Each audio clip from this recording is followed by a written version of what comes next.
नौर विधानसभा के शहरी क्षेत्र में वार्ड नंबर 34 में इस वक्त मैं मौजूद हूं और मेरे साथ कुछ मोहम्मदन कम्युनिटी के लोग हैं जो कि यहाँ के स्थानीय लोग हैं। बातचीत करेंगे इस बार नौहर विधानसभा का चुनाव क्या कहता है, क्या समीकरण है, पिछले 5 साल में कितने विकास कार्य हुए। अगर पिछले 5 साल की बात करें तो पिछले 5 साल में कितना विकास कार्य हुआ है।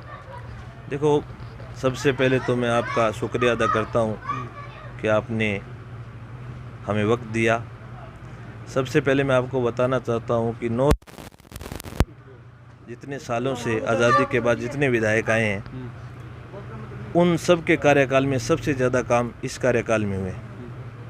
इस कार्यकाल में इससे पहले एक सरकारी कॉलेज हुआ करता था एनडीबी कॉलेज के नाम से, लेकिन इस योजना में अकेली इस योजना में कोरोना होने के बावजूद 5 विश्वविद्यालय की सौगात मिली है, जिसमें कृषि विश्वविद्यालय की और एक छात्रों के लिए हॉस्टल, आईटी कॉलेज की स्वीकृति और सड़कों का जाल बिछाए। बेशुमार काम हुए जिन्हें हम उंगलियों पर गिन के नहीं बता सकते, इतने काम हुए।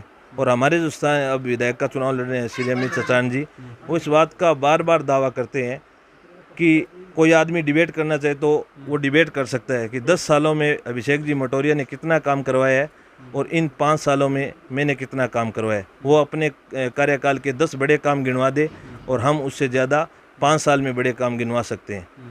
तो काम बहुत हुए। काम के लिए आप अगर पूरे नौर विधानसभा क्षेत्रों में घूमोगे तो आपको काम के मामले में कोई दिक्कत नहीं मिलेगी।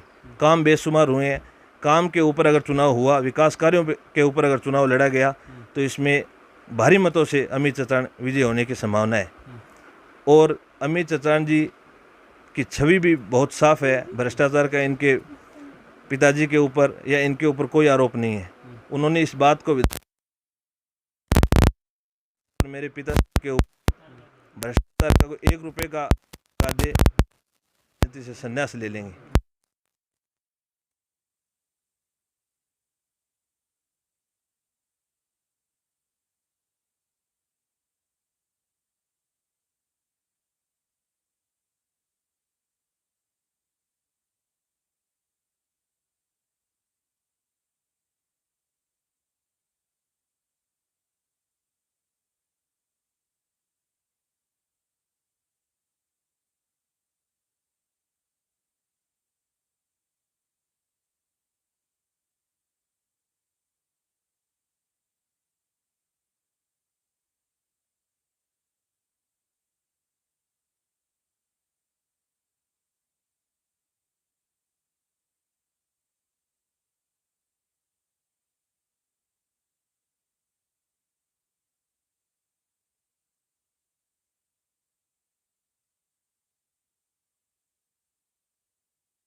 पाँच साल में इतना काम हुए कि विपक्ष ने कोई मुद्दो ही को नहीं मिलियो। चचान के खिलाफ भी कोई धरनो प्रदर्शन निकाला, कोई काम को नहीं हो। काम तो सड़कों पर ते चला था बेरो पड़ जो पुल रोड नाला ए योजना की बात को नहीं। पीछे पिताजी होया करता चेयरमैन वे जोड़ा ऊपर खाड़ा ऊपर बे थाने रात ने 2 बजे दिन के 5 बजे बे आदमी मिला करता। आज बांगो छोरो जी हमारे अमित चचान जी विधायक बन गया तो काम की थाने मेरे पहला बताई दी जावे जी। तो अभी चलो काम की यहाँ बता दी। आने वाले चुनाव में के समीकरण रहेगा शेर समीकरण तो शेर के अंदर तो जहाँ पहला 9200 की लीड करके गया, अब क्या मेरे ख्याल से 9200 प्लस रहेगा। इसो माहौल है 10,000 करीब लीड। हाँ सारे साहब जी के माहौल है। भारे साहब तो अमित जी चचान को ज़्यादा शहर में भी और गांव में बढ़त नज़र आ रही है। गांव में भी? हाँ, गांव में शहर में भी दोनों जगह। पिछली बार जी मान लो 12-13 हज़ार वोट जीते, अब की बार लगभग 30,000 वोट प्लस जीत की संभावना है जी। भाई जी की नहीं बताइयो। एक तरफा ही लगा रही है मानते हम्म? एक तरफा एक तरफा ही रहे। विकास के कारण हम्म, कि और कोई मुद्दो ही को नहीं विकास के कारण विकास पर वोट मांगना रहा विकास पर ही विधायक जी करना रहे जेजेपी की बंटा हो गया बताओ।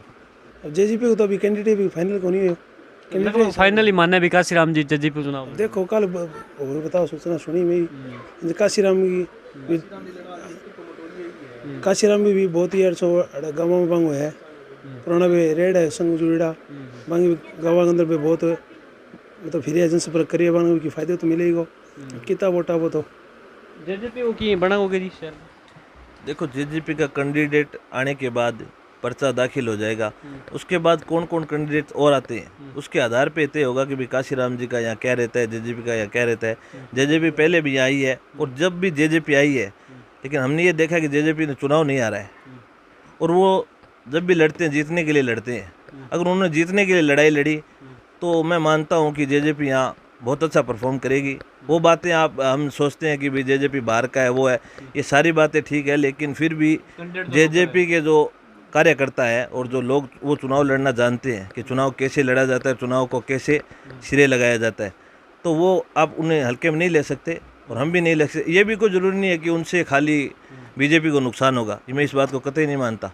तो उनका होल्ड हर एतबार से है। वो चुनाव को ऐसा भी बना सकते हैं कि चुनाव कहीं ऐसा ना हो जाए कि मंगेश भी एक कैंडिडेट है जो ज़मीन पे काम करते हैं, उनके भी लोगों से संपर्क है, लोगों के काम करवाते हैं, तो उनको भी हल्के में नहीं ले सकते। अगर चारों पार्टियां चुनाव इस तरीके से घूम जाए कि चारों पार्टियां एक जैसी मजबूती में आ जाए तो फिर ऊँट किस करवट बैठेगा ये पता नहीं चले। लेकिन फिर भी अगर ये दोनों कैंडिडेट मजबूत होते हैं तो फिर अमित चौटान बहुत ज़्यादा मजबूत हो जाते हैं। अगर मंगेश चौधरी और काशीराम जी मजबूत होते हैं तो ये समझो कि फिर अमित चौटान के लिए बहुत आसानी है, क्योंकि अमित चौटान ने जो पिछला चुनाव लड़ा है उसके अंदर तो उनके कार्यकर्ता नहीं थे, बूथ में उनके आदमी नहीं थे देहातों में, फिर भी उन्होंने चुनाव लड़ा। लेकिन जो मेरे नज़र में सबसे तेज़ राजनीति के इस जिले के अंदर है वो राजेंद्र चौटान है। इसको हर आदमी मानता है, इसको जो बीजेपी के लोग वो भी मानते हैं, कांग्रेस के लोग भी मानते हैं और यहाँ रहने वाले लोग भी मानते हैं कि ये आदमी बहुत तेज़ है और इनको चुनाव लड़ने का इनका जो हुनर है उस जैसा किसी के पास नहीं, दूसरे कैंडिडेट के पास।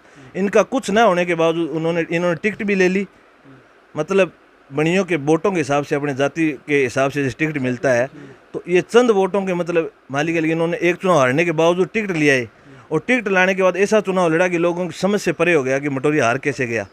इस दफ़ा तो इनके सरकार है, इन्होंने काम किए हैं पर्सनल भी और वैसे काम विकास का तो रिकॉर्ड तोड़ा है। इसके बारे में तो ये भरी मजमे में कह रहे हैं कि भाई हम चैलेंज करते हैं, कोई आगे डिबेट करे, हमारे काम को चैलेंज करे, कोई नहीं कर पा रहा।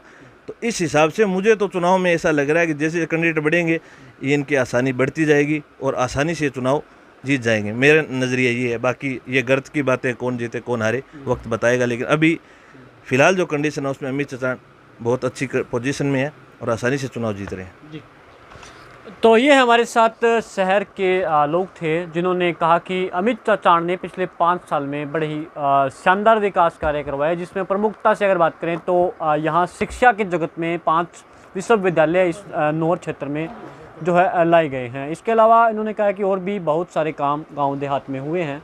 इनका मानना है कि इस बार भी चुनाव में विकास को लोग वोट देंगे और कांग्रेस को जो है बढ़त के साथ यहाँ से जिताएंगे। और शहर की बात करें तो शहर में भी अमित चौटान की या कांग्रेस की यहाँ पर बढ़त बताई जा रही है। और आप ये वीडियो नौहर से ई समाचार पर देख रहे हो। मैं हूँ LD स्वामी, धन्यवाद।